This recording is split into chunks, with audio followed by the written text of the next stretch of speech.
Xin chào tất cả các bạn đã quay trở lại với kênh YouTube của mình. Xin các bạn hãy bấm like và chia sẻ và đăng ký kênh, ủng hộ kênh mình nhé.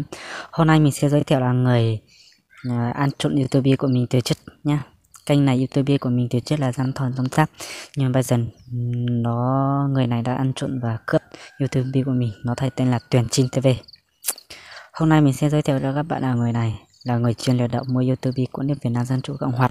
Nếu các bạn gặp vấn đề gì về người này, hãy mong các bạn tránh xa và đừng nhắn tin cho nó nhé. Mong các bạn đã ủng hộ kênh mình.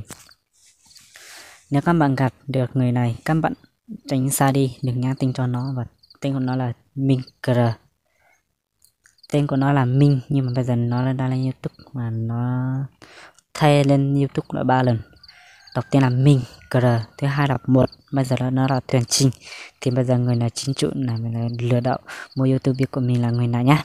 Mong các bạn ủng hộ và tránh xa, không ủng hộ người này nhá, ủng hộ mình nhá. Nếu các bạn gặp được người nào tránh xa đi, để xem video của nó lừa đảo như thế này, nó không bao giờ làm được ăn đâu.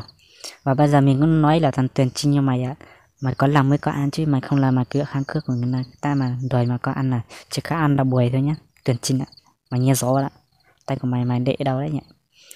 Nhưng mà của mày có ăn mà xịn xò chứ, mà cũng là con người thành công chứ. Thật ra mày có cái lòng sao như thế là thằng chó. Mày làm như mày không bao giờ được ăn đâu thằng chó ạ. Mua YouTube người ta cũng phải có công chứ. Thằng lượt đậu như mày bị người ta chuyện nói xấu người ta thôi mà thằng chó ạ. Cái thằng là ăn như mày không bao giờ làm được ăn đâu. Càng làm càng chết thôi, làm như mày chết sấn, không bao giờ sống lào thằng chó ạ. Tao nói mày như thế nhá. Nếu mày muốn liên hệ với tao, ít Zalo hoặc Facebook đấy nhá. Địt mẹ nhà mày chết hết.